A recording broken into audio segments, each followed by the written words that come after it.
저는 오늘 본문의 말씀을 가지고 성령 충만한 직분자의 모습, 이런 제목으로 말씀을 증거하도록 하겠습니다. 초대교회는 참 아름다운 교회였습니다. 그럼에도 불구하고 초대교회도 문제가 있었죠. 그 문제가 뭐죠? 바로 이 초대교회에 가난한 사람들이 많았어요. 그래서 이 초대교회는 구제하는 일을 열심히 했습니다. 특히 뭐 요즘도 마찬가지겠지만 옛날 그 초대교회 시대 때 가장 가난했던 사람들이 누구냐? 그 중에 한 사람이, 한 부류가 바로 과부들이었습니다. 근데 거기에는 히브리파 과부들도 많았고 헬라파 과부들도 많았습니다. 그런데 이 과부들을 도와주는 그 일을 누가 했느냐? 주로 히브리인들이 많이 했습니다. 그러다 보니까 꼭 그러려고 했던 건 아니었겠지만 히브리파 과부들에게는 좀 더 많은 도움이 갔고 헬라파 과부들에게는 도움이 덜 가게 되죠. 이것 때문에 교회가 시끄럽게 됩니다. 그때 사도들이 생각하죠. 아, 우리가 이런 일에 에너지를 쏟는 것은 합당하지 않다. 그리고는 생각합니다. 그리고는 성도들에게 얘기하죠. 성령과 지혜가 충만하여 사람들에게 칭찬 듣는 사람 7을 택하라. 그럼 그들에게 맡기겠다. 그리고 온 성도들이 기뻐하고 7명의 성도들을 결정합니다. 그들이 누구냐? 이름을 보면 다 헬라 사람들이에요. 헬라 이름이에요. 그분들이 히브리임에서 헬라 이름을 가졌는지 아니면 원래 헬라인인데 유대교로 전향한 것인지 그건 알 수 없지만 분명한 것은 이 헬라인 중심으로 구성되어진 이 7명의 집사님들을 중심으로 해서 이 히브리파 과부들과 헬라파 과부들의 구제가 왕성하게 되어서 더 이상 교회에 문제가 없었고 하나님 말씀은 더 흥왕했고 교회가 더 부흥되었다. 그런 내용이 오늘 본문의 배경입니다. 그 7명의 집사님 중에 오늘 본문에서 제가 얘기하고 싶어 하는 분은 바로 스데반입니다. 스데반은 7명의 이 직분자 중에 한 사람이었습니다. 근데 그는 단지 가난한 사람을 돕는 그런 사람이 아니었습니다. 그는 하나님 말씀을 증거하였고, 그리고 많은 사람들을 하나님께 이끌었던 사람입니다. 그리고 복음을 전하다 결국은 순교하게 되죠. 성경에 나와 있는 최초의 순교자, 그가 바로 스데반입니다. 오늘 저는 스데반의 모습 보면서 성령 충만한 직분자의 모습이 어떤 것인지를 살펴보려고 합니다. 첫 번째, 큰 기사와 표적을 민간에 행했다 했습니다. 8절을 제가 한번 볼까요?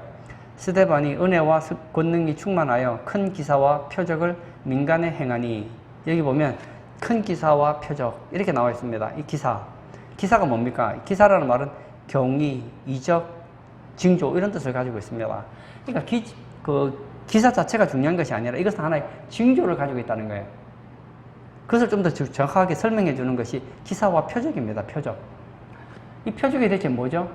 왜 이런 일들을, 큰 기사와 표적을 민간에 행하게 되었습니까? 물론 하나님께 능력을 주셔서 가능했겠지만 했던 가장 큰 이유는 바로 예수님을 증거하기 위한 것이었습니다. 이 표적을 통해서 믿는 자들에게는 이런 표적이 따르리니 저희가 내 이름으로 귀신을 쫓아내며 새 방언을 말하며 무슨 독을 마실지라도 해를 받지 아니하며 병든 자에게 손을 얹은 적 나으리라. 이게 뭐죠? 이것이 바로 기사와 표적입니다.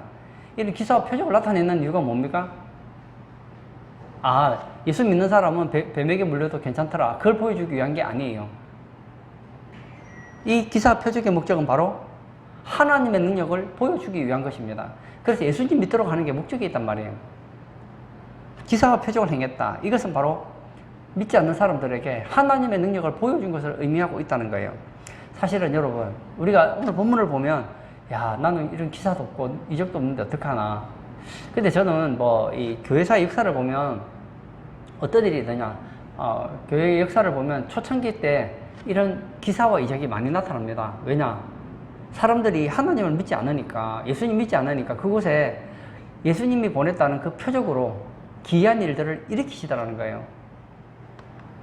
우리나라에 어떤 목사님이라고 말하진 않겠지만 이 목사님께서 외국에 나가서 막 선교지에서 복음을 전하고 병자들을 위해서 기도하면 병자들이 그렇게 많이 낫는데요.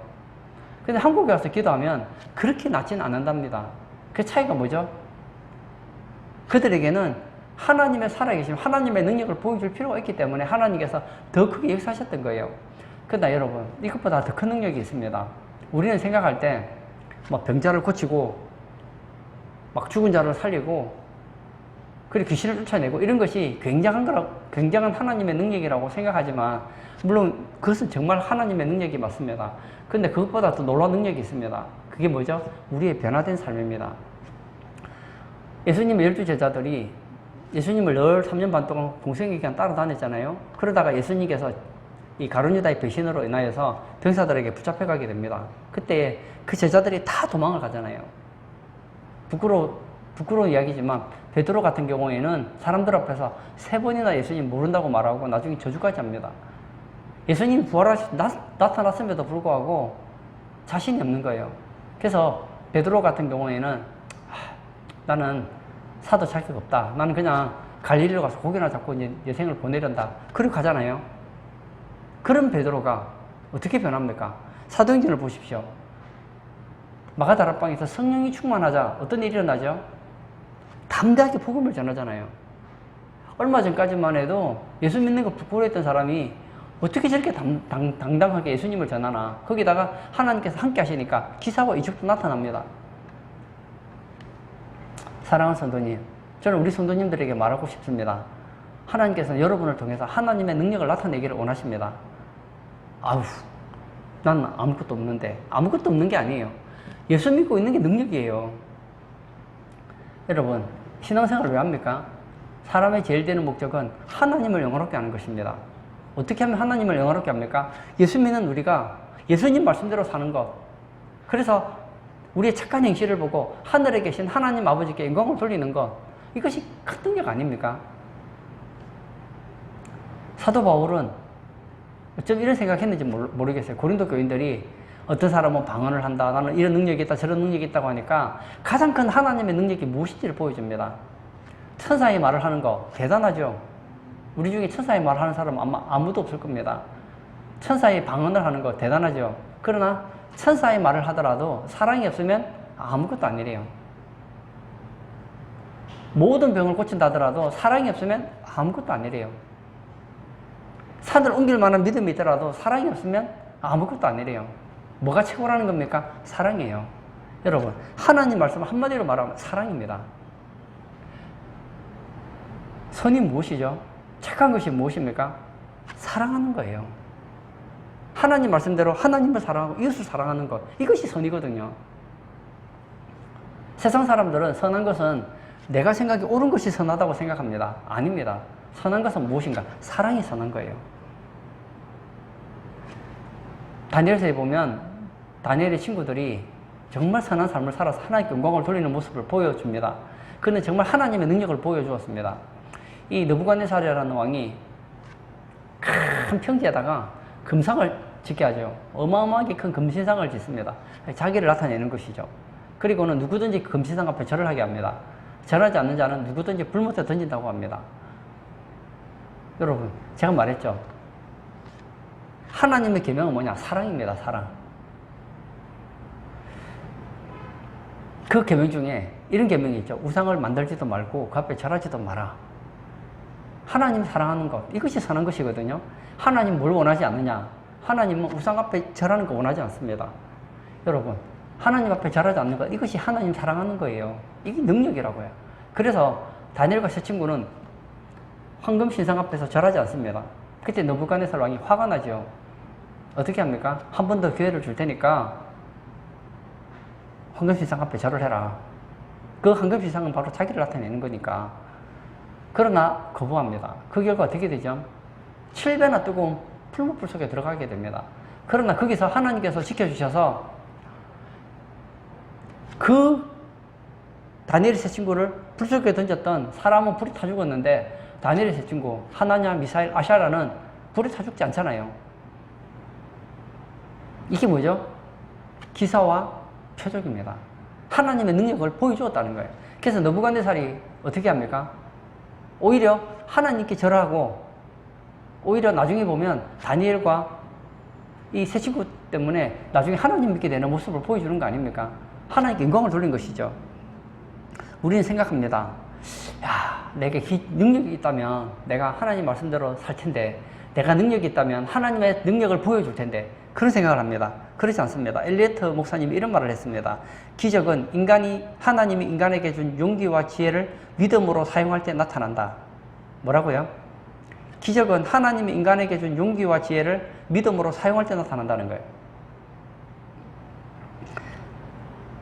우리는 가만히 앉아서 기적이 일어나기를 기대해서는 안 된다. 일어나서 행동하라.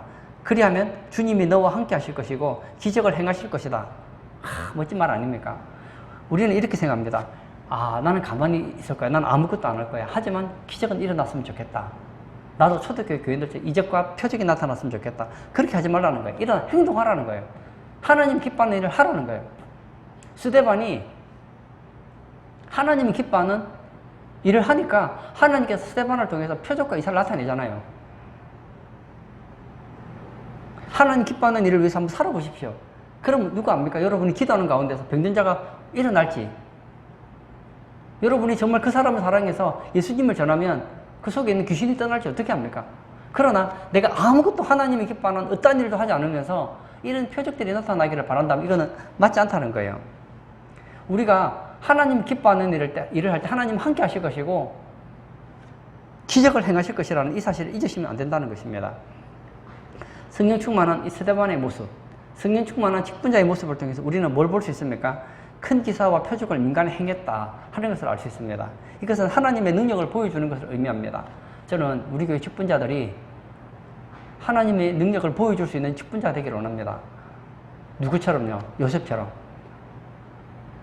요셉처럼 능력이 있는 사람 찾아보기 어려워요. 근데 요셉이 뭐 병든 자를 고쳤습니까? 죽은 자를 살렸습니까? 귀신을 쫓아냈습니까? 아니죠. 보디발 장군의 집에 노예로 잡혀갔을 때든지 그리고 감옥에 갔든지 총리가 되었든지 그곳에서 하나님 말씀대로 하나님 기뻐하는 삶을 살아감으로 하나님께 영광을 돌리는 하나님의 능력을 보여주잖아요. 보디발 장군이 뭐라고 합니까? 요셉을 보면서 하나님 요셉과 함께 하심을 보았다 했습니다. 어떻게 봅니까? 하나님 보이지 않는데. 우리가 하나님 말씀대로 살 때 하나님께 주변 사람들에게 하나님 능력을 나타내 주신다는 거예요. 두 번째, 지혜로 대적들이 능히 당하지 못했습니다. 10절을 제가 또 읽어볼까요? 스데반이 지혜와 성령으로 말미암아 그들이 능히 당하지 못하여 라고 얘기하고 있습니다. 그 당시에 종교 지도자들 그리고 예수님 믿지 않는 사람들이 막 스데반과 논쟁을 하게 됩니다. 근데 스데반이 지혜와 성령이 충만하여서 그들이 능히 당하지 못했다 했습니다. 여기서 지혜는 세상적인 지혜, 영적인 지혜 모두를 포함합니다. 성경에서 말하는 이 지혜, 소피아라는 단어는 하나님의 지혜, 신적인 지혜를 의미합니다. 여러분 세상에 많은 지혜가 있잖아요. 그런데 아무리 똑똑한 사람이라 하더라도 하나님보다 지혜로울 수 있습니까? 성령은 지혜의 영이십니다. 성령 충만하면요 지혜의 사람이 돼요. 하나님 말씀으로 말미암는 지혜가 있다는 거예요. 하나님께서 모세를 만나십니다. 모세에게 말씀하시죠. 가시떨기 나무에서 가라. 내가 너를 통하여서 이스라엘 백성들을 출애굽시키겠다. 이야, 이거 큰일입니다. 큰일. 모세는 40년도 광야 생활에서 말도 잘 못한다는데 아니 내가 무슨 재주로 그 사람들을 출애굽시키나 그런 생각이 들지 않았겠습니까? 그때 하나님께서 어떻게 말씀합니까? 내 말을 모세에게 주었다 했습니다. 하나님께서 내 말을 내 입에 두었다 그랬습니다. 그래서 모세가 결국은 바로왕과의 논쟁과 가운데서 승리하고 결국은 이스라엘 백성을 출애굽시킨 거 아닙니까? 모세가 대단했습니까? 아닙니다. 하나님 말씀이 대단한 거예요. 하나님 말씀이 그 입에 있으니까 이기더라는 거예요. 예레미야에게도 말씀하셨습니다. 하나님께서 그 말씀을 예레미야 입에 두셨다. 성경은 얘기하고 있습니다. 그렇습니다. 하나님 말씀을 받은 사람 그리고 하나님 말씀이 입에 있는 사람 이런 사람을 하나님은 쓰십니다. 예레미야가 이렇게 얘기합니다. 열방과 만국 위에 서고 뽑고 파괴하고 파멸하고 심고 이것이 어떻게 가능하냐? 말씀으로 말미암는다. 그렇게 얘기를 하고 있다는 거예요. 저는 우리 성도님들이 정말 말씀의 사람이 되었으면 좋겠습니다. 이 스데반이 어떻게 해서 그 똑똑한 유대인들과 유대 종교 지도자들과 싸웠는데 그들이 이기지 못했을까요? 스데반은 하나님 말씀이 있었다는 거예요. 여러분, 하나님이 우리를 사용하실 때 사용하고 싶어도 사용할 수 있는 무기를 우리가 가지고 있어야 됩니다. 바울은 에베소서에서 말씀을 뭐라고 표현했느냐? 검이라고 했습니다. 검. 이 검은 특징이 있죠. 상대방을 베면 베이고 찌르면 찔리잖아요. 그런데 하나님께서는 이 검을 가지고 우리를 사용하기를 원하시는데 검이 없단 말이에요. 검이 없으면 어떻게 이깁니까? 못 이긴단 말이에요. 데살로니가 후서 2장 8절에도 주 그리스도를 하나님께서는 예수님께서 입의 기운으로 죽이신다 그렇게 얘기하고 있습니다. 계시록 19장 15절에도 재림 때 예수님께서는 입의 검으로 심판하신다는 거예요. 마귀의 세력도 입의 검으로 처단하는 것을 보게 됩니다. 여러분, 말씀의 능력입니다. 저는 오늘 예배 참석하신 우리 성도님들이 정말 말씀의 사람이 되기를 원해요. 저는 그런 걸 많이 느껴요. 하나님 말씀을 많이 가지고 있는 사람, 지식적으로 가지고 있는 것이 아니라 하나님 말씀이라는 지식을 가지고 있는데 하나님의 성령이 그 지식을 쓰기 시작하면요, 그 사람은 지혜의 사람이 됩니다. 누구도 이기지 못합니다. 세상에는 저보다 똑똑한 사람이 참 많은 것 같아요. 그런데 아주 똑똑하고 해박하고 이런 사람들 얘기하는데도요, 제가 보면 거짓말하는 걸 많이 보거든요. 제가 그렇게 책을 많이 보는 건 아니지만 일반 서적도 보고 기독교 서적도 보고 책을 봐요. 보면 제가 성경을 잘 모를 때는 좋은 말 하면 다 맞는 것 같아요. 근데 책을 보다 보면 이제는 제가 성경을 좀 알고 하나님의 지혜가 좀 생겼는지 보면 뭐가 보이느냐, 이거 거짓말인데 이거 틀린 말인데 이게 많이 발견돼요. 한번 예를 들어볼까요? 지금 전 세계 지금 추세가 어떤 추세냐, 아무리 악한 죄를 지어도 사형이 채서는 안 된다 그런 얘기를 많이 합니다. 어쩌면 그 사람이 잘못하지 않았는데 억울하게 죽을 수도 있잖아요. 그리고 지금은 믿지 않지만 감옥에 있다가 이제 우리로 말하면 회개하고 바른 삶을 살 수도 있는데 그렇게 죽이면 되느냐. 그래서 지금 전 세계 분위기가 어떤 분위기로 가느냐, 아무리 나쁜 죄를 짓고 살인을 하는 사람이라 할지라도 처형은 안 된다, 죽여서는 안 된다, 그런 게 대세입니다. 여러분 어떻게 생각하세요? 그거 여러분 틀린 말이에요. 왜 틀린 말인지 아세요? 왜 사람들이 사람을 죽이는데 담대한지 아십니까? 벌이 없기 때문이에요. 왜 세상의 사람들이 악을 행하는데 용감한지 아십니까? 그 이유를 성경은 이렇게 말해줘요. 하나님께서 즉시 심판하지 않기 때문에 사람들이 죄에 대해서 무서워하지 않는 거예요. 하나님께서는 온 세상의 사람들을 심판하실 겁니다. 그러나 이 땅에 있는 동안에는 그 심판의 권세를 많은 경우에 정부에 두셨어요. 우리로 말하면 판사들에게 두셨다고요. 이 판사가 어떤 심판을 해야 되느냐, 하나님이 기뻐하는 심판을 해야 돼요. 왜 이렇게 사회에 악이 번영한지 아십니까? 만연한지 아십니까? 왜 사람 죽이는 걸 사람들이 우습게 여기는지 아십니까? 나는 사람을 죽여도 나는 죽지 않기 때문이에요. 만약에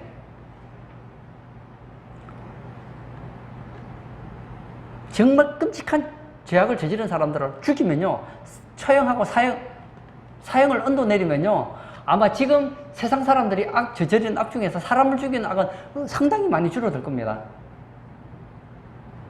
그런데 세상 사람들은 어떻게 생각하느냐? 감옥에서 평생 살면 되지 꼭 죽일 필요가 있느냐, 그렇게 생각해요. 그래서 악이 죄지지가 않는다니까요. 여러분, 법이 있는 것과 없는 것 하늘과 땅 차이예요. 하나님께서는 말씀하셨습니다. 눈에는 눈, 이에는 이, 손은 손, 다리는 다리. 사람을 죽이는 자는 생명으로 갚아야 된다 얘기하고 있습니다. 하나님께서는 사람 죽인 사람을 죽이고 싶어서 하는 게 아니에요. 더 많은 피해자가 나오지 않기 위해서입니다. 어떤 사람이 사람을 죽였어요. 뭐 죽일 수도 있지. 봐주면 그 사람 또 살인하는 거예요. 그래 다른 사람들이 사람 죽여도 아무 일 없네? 그러면 사람 죽이는 걸 아무렇지도 않게 생각하는 거예요. 어떻게 하면 그 악을 잡을 수 있습니까? 악을 행하는 사람을 죽이는 사람 죽이는 거예요. 그러면 다른 사람들이 죽이고 싶다가도 나도 다른 사람에게 죽이면 죽을지도 모른다는 생각이 들면 죽이지 않는 거예요. 눈은 눈으로 갚아야 돼요. 그것은 개인이 갚으라는 것이 아닙니다. 심판할 때 그렇게 하라는 거예요.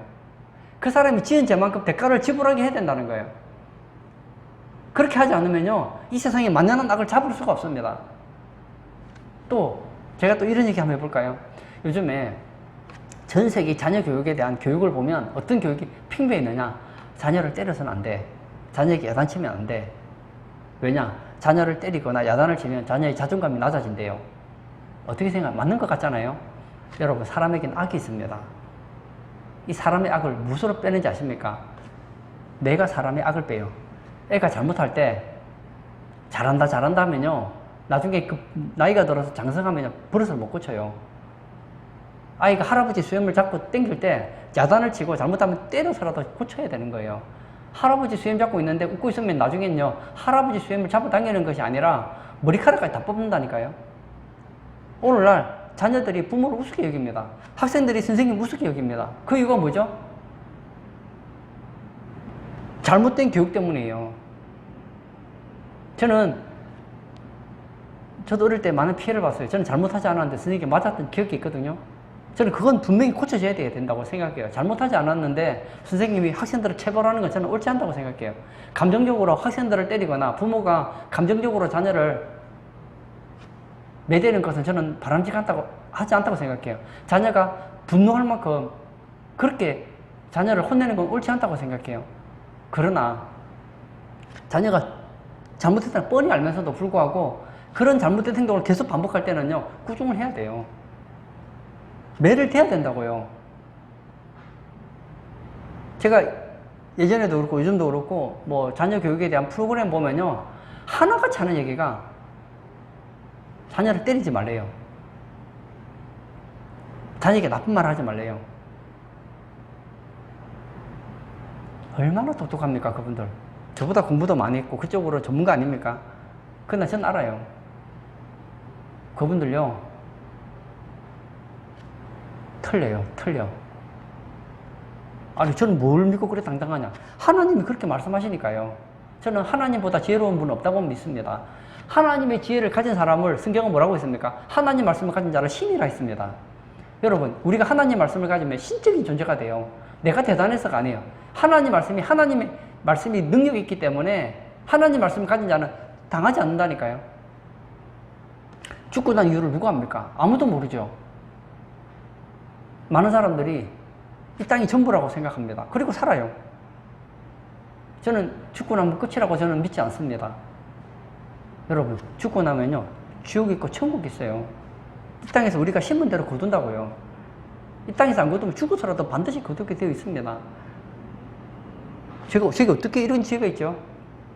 하나님 말씀을 통해서 지혜를 받은 거예요. 그 사람들과 대화는 안 될지 모르겠지만 저는 압니다. 그 부분에 있어서 그분들은 지혜롭지 못하다는 걸 저는 압니다. 정직하게 말하면 그분들 어리석은 거예요. 모르면서 아는 척하는 거, 그게 미련한 짓이라고요. 지금 우리나라 교과서 보십시오. 뭐 자연인가요? 과학 교과서 보십시오. 역사책 보세요. 저는 역사책을 그렇게 좋아하지 않는 이유가 있습니다. 우리나라 역사책을 보든지 세계사 역사책을 보면 제일 처음 시작하는 게 뭐죠? 인류의 시조를 항상 무에서 유로 설명을 해요. 상식적으로 생각해 보세요. 무는 무고 유는 유인 거예요. 없는 것에서 있는 것이 나오지 못한다는 것은 과학의 기본이에요. 이거 과학자들이 누구나 다 아는 상식인데 하나님을 부인하기 위해서 만든 엉터리 교육 아닙니까? 어떻게 단세포가 다세포가 되고 원숭이가 진화해서 인간이 될 수 있습니까? 그걸 믿는 사람이 누가 있습니까? 아무도 안 믿죠. 그런데 그걸 갖다가 어린아이들에게 막 가르쳐요. 마치 진실인 것처럼. 저는 왜 속지 않습니까? 제가 똑똑해서요? 아닙니다. 하나님 말씀이 지혜이기 때문입니다. 오늘 예배 참석하신 사랑하는 성도님, 하나님 말씀을 가까이 하시기를 바랍니다. 성경을 많이 보면요, 나도 모르는 사이에 지혜의 사람이 돼요. 부분적으로는 우리가 당할지 모르겠지만 큰 그림에 있어서는 우리는 누구도 이길 수 없는 사람이 됩니다. 왜 그럴까요? 하나님 말씀은 사실이기 때문에, 하나님 말씀이 지혜의 말씀이기 때문입니다. 저는 여러분들이 하나님 말씀을 가까이 하기를 바랍니다. 성경을 많이 읽으시고 성경에 대한 책들을 많이 보셔서 이 세상을 볼 수 있는 세계관, 자연을 볼 수 있는 바른 자연관, 그리고 이 세상이 어디로 돌아가는지 보는 인생관을 바로 가지시기를 축복합니다. 성령 충만한 직분자의 모습 첫 번째, 큰 기사와 표적을 민간에 행했습니다. 하나님의 능력을 보여주는 것을 의미합니다. 두 번째, 지혜로 대적들이 능히 당하지 못했다고 했습니다. 말씀으로 마귀의 세력을 이긴 것을 의미해 줍니다. 여러분, 저는 우리 성도님들이 정말 성령 충만하시기를 원합니다. 성령 충만해서 하나님 모르는 사람들에게 하나님의 능력을 보여주는 그런 성도님 되셨으면 좋겠어요. 하나님의 그 성령의 충만함으로 인하여서 성령님께서 여러분 안에 가지고 있는 그 하나님의 말씀의 그 지식을 가지고 성령님께서 이 세상을 살아갈 때에 놀라운 일들을 행하시는 복된 성도님 되시기를 원합니다. 세 번째, 하나님 우편에 서신 예수님을 보게 됩니다. 55절을 제가 또 볼까요? 스데반이 성령 충만하여 하늘을 우러러 주목하여 하나님의 영광과 및 예수께서 하나님 우편에 서신 것을 보고, 이렇게 얘기하고 있습니다. 스데반이 성령 충만하여서 무엇을 보았다고 했습니까? 하늘을 우러러 보았다. 하늘을 우러러 주목했다 했습니다. 그리고 하나님의 영광과 및 예수께서 하나님 우편에 서신 것을 보았다 했습니다. 여기서 이 주목하다는 단어는 어떤 뜻을 가지고 있느냐? 이 아테니조라는 단어는 똑바로 쳐다보다, 열심히 쳐다보다, 눈을 고정시키다, 이런 뜻을 가지고 있습니다. 스데반은 지금 어떤 상황이죠? 주변의 사람들이 막 귀를 막고 지금 스데반을 죽이려고 하는 상황입니다. 잠시 후면 죽어요. 근데 그때는 그가 뭘 봤단 말입니까? 하늘을 우러러 보았다는 거예요. 예수님만 소망했다는 것을 보여줍니다. 그는 그 죽음의 순간에도 하늘을 바라보았습니다.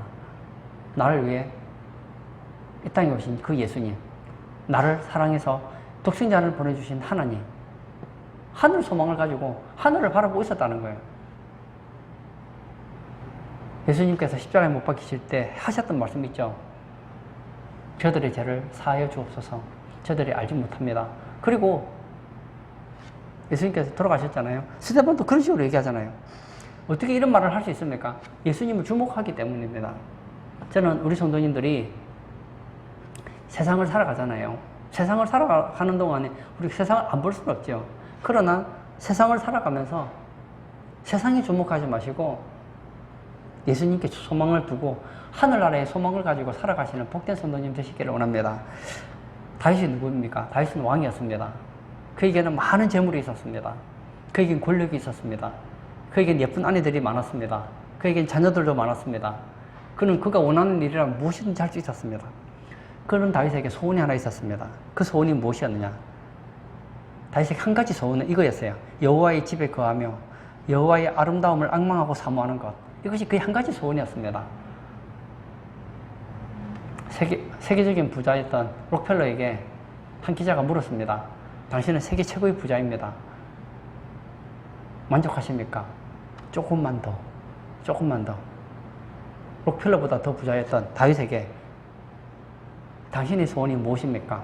지금보다 좀 더 권력을 잡는 것, 더 오래 사는 것 아니었습니다.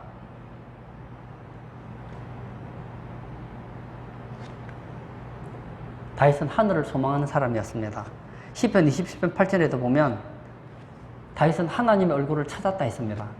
하나님 얼굴을 찾는다는 것이 무엇입니까? 하나님을 바라보는 거예요. 하나님 보입니까? 보이지 않죠. 그러나 믿음의 눈으로 우리는 하나님을 볼 수 있습니다. 세상을 다니다 보면 아무것도 보이지 않아요. 세상밖에 보이지 않습니다. 그러나 다윗은 이 세상 가운데서도 무엇을 보았는가? 하나님을 보았다는 거예요. 하나님의 숨결을 느끼고 보이지 않지만 마치 하나님은 나의 인생의 목자가 되시는 것을 보았고, 그리고 내 앞에 계신 주를 날마다 그는 보았다 했습니다. 사랑하는 성도님, 저는 이 복음성을 참 좋아하는데요. 사람을 보며 세상을 볼 땐 만족함이 없었네. 나의 하나님, 그분을 볼 때 나는 만족하였네. 왜 세상 사람들이 만족하지 않을까요? 사람을 보며 세상을 보기 때문입니다. 돈을 보기 때문이에요. 여러분, 부자 되고 싶으시죠? 부자 되고 싶은 분에게 저는 이 말을 하고 싶어요. 천석군은 1000가지 걱정이 있고 만석군은 10,000가지 걱정이 있다 했습니다. 돈은 인생을 살아가는데 꼭 필요한 것이지만 돈은 우리에게 행복을 가져다 주지 않습니다. 나의 하나님, 그분을 볼 때 나는 만족하였네. 하나님을 바라볼 때 만족이 있는 거예요. 저는 우리 성도님들이 정말 부자가 됐으면 좋겠어요. 그래서 그 돈 가지고 하나님을 위해서 마음껏 썼으면 좋겠어요. 저는 우리 성도님들이 다 건강했으면 좋겠어요. 그 건강한 몸을 가지고 하나님 기뻐하는 일을 마음껏 하셨으면 좋겠어요. 저는 우리 성도님들이 좀 똑똑했으면 좋겠어요. 지혜로웠으면 좋겠어요. 그래서 하나님이 기뻐하는 일을 하는데 지혜롭게 그 일을 사용하셨으면 좋겠어요. 그러나 저는 여러분들에게 한 가지 소원이 있습니다. 그것은 첫 번째가 아니라는 거예요. 그건 차선이라는 거예요. 스데반은 죽는 순간에도 하늘을 주목했습니다. 죽음의 순간에도 하늘의 소망을 두고 살았던 사람이었습니다. 여러분, 성령 충만한 사람은 이 세상에 소망을 두지 않습니다. 부자가 되는데 소망을 두지 않습니다. 건강한데 소망을 두지 않습니다. 사람들에게 인정받는데 소망을 두지 않습니다. 어디에 소망을 둡니까? 하늘나라. 내 주 예수 모신 곳, 그 어디나 하늘나라. 하나님께 소망을 두고 살아간다는 거예요. 저는 오늘 예배에 참석하신 우리 사랑하는 성도님들이 정말 성령 충만하여서 하늘을 주목하고 하나님께 주목하고 예수님을 소망하는 그런 복된 성도님 되시기를 축복합니다. 6.25 때 충청도 농산에서 병천 성결교회에 아주 아름다운 그런 이야기가 있습니다. 메가더 장군에 의해서 인천 상륙작전을 하게 되면서 공산군이 후퇴를 하게 됩니다. 그때에 1950년 9월 27일, 28일에 이 군인들이 이제 북한군이죠. 북한군이 후퇴를 하면서 충청도 논산에 있는 병천 성결교회 성도들을 다 불러 모읍니다. 그때 그 성도들이 한 74명 됐던가 봐요. 그래서 뭐라고 했느냐면 내일까지 기회를 주겠다. 예수를 믿으면 죽이고 예수를 믿지 않으면 살겠다. 살려주겠다. 내일까지 결정하라. 그랬어요. 그리고 다음날이 되었을 때 다 불러 모읍니다. 그리고는 총을 갖다 댑니다. 한마디에 따라서 이제 죽고 사는 게 결정이 나요. 만약 예수 믿는다고 하면 지금 총살당해 죽을지도 모릅니다. 그때 그 교회에 정수일이라는 여집사님이 계셨는데 이분은 어떻게 했느냐. 그 얘기를 듣고 시댁에 있는 가족들을 다 불러 모읍니다. 자기 가족들을 다 불러 모읍니다. 자녀들을 부릅니다. 그리고 찬송을 부릅니다. 그리고 얘기합니다. 어떤 일이 있더라도 우리는 예수를 믿는 믿음을 버려서는 안 돼. 우리는 하늘의 소망을 가지고 살아야 돼. 다음 날이 됐어요. 총을 겨눕니다. 그리고는 얘기합니다. 예수를 믿을 거냐 안 믿을 거냐. 그때 정수일 집사님이 얘기합니다. 앞으로 공산당은 패전한다. 그러니 이제 회개하고 예수님 믿고 구원받아야 된다. 그렇게 얘기를 해요. 그리고는 죽음의 순간 공산군이 지금 총을 가지고 위협하고 있는 그 순간에 어떻게 하느냐. 예수님을 전했다는 거예요. 그래서 이 정수일 집사님이 총살을 당해 죽게 됩니다. 그리고 그 가족들도 한 10여 명이 다 죽게 되죠. 이것을 보고 옆에 있던 사람들 중에 상당히 많은 사람들, 74명 중 66명이 순교를 하게 되었다는 거예요.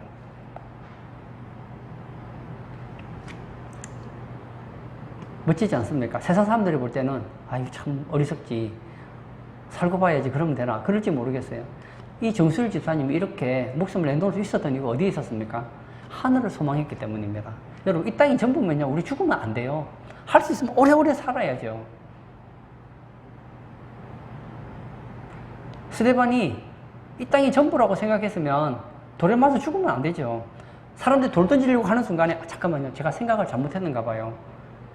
여러분 제가 예수님을 잘못 생각했는가 봐요. 예수님 하나님 아들 아니에요. 예수님 구약에 예언되어 있는 메시아 아니에요.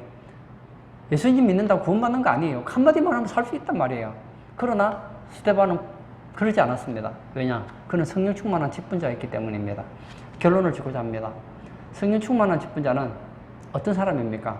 성령 충만한 직분자는 기사와 이적을 행합니다. 하나님의 능력을 보여주는 직분자라는 거예요. 뿐만 아니라 성령 충만한 직분자는 지혜로 대적들을 능히 당하지 못하게 합니다. 그는 하나님 말씀으로 충만한 사람이었다는 거예요. 세 번째, 하나님 우편에 서신 예수님을 봅니다. 예수님만 소망하고 하늘을 소망하는 삶을 살았다는 거예요. 저는 오늘 예배 참석하신 우리 성도님들을 통해서 하나님의 능력이 나타나기를 원합니다. 어떤 능력요? 아, 요셉처럼 하나님이 저 집사님과 함께 하는구나. 우리의 착한 행실을 보고 하늘에 계신 하나님 영광을 돌리는 그런 직분자 말입니다. 그리고 세상에 하나님 말씀과 반대되는 지혜가 얼마나 많은지 모릅니다. 여러분, 세상의 지혜는 반쪽 지혜예요. 그 지혜는 맞는 것도 있고 틀린 것도 있어요. 그러나 성경 말씀은 100% 하나님의 지혜입니다. 저는 여러분들이 하나님 말씀을 늘 가까이 하셔서 지혜로운 직분자가 되기를 축복합니다. 뿐만 아니라 성령 충만한 직분자는 이 땅에 소망을 두지 않습니다. 어디에 소망을 두고 산다고요? 하늘을 소망한다는 거예요. 예수님을 소망하며 살아간다는 거예요. 우리가 이 땅에서 100년 남짓 살게 될 텐데요. 이 땅을 살아가면서 우리 세상을 등지고 살 수는 없습니다. 하지만 이 땅을 살아가더라도 우리의 소망은 오직 예수, 오직 천국, 오직 신앙. 그런 신앙 하시다가 주님 앞에 가는 날 다 직장 듣는 복된 성도님 되시길 주의 이름으로 축복합니다. 아멘. 이 시간 한번 같이 기도하기를 원합니다. 기도할 때 저는 우리 성도님들이 모두 다 성령 충만한 그런 직분자가 되기를 원합니다. 여러분을 통해서 하나님의 살아계심을 나타내고 사람들이 여러분을 인하여서 여러분의 빛된 삶을 통하여서 하나님께 영광을 돌리는 그런 직분자 말입니다. 그리고 성령이 우리를 마음껏 사용할 수 있도록 하나님의 말씀의 사람이 되시기를 축복합니다. 뿐만 아니라 이 땅을 살아가면서 세상에 우리의 마음을 빼앗기지 않고 하나님, 천국, 예수 중심의 신앙생활하는 그런 우리 복된 성도 되게 해달라고 우리 다 같이 기도하도록 하겠습니다.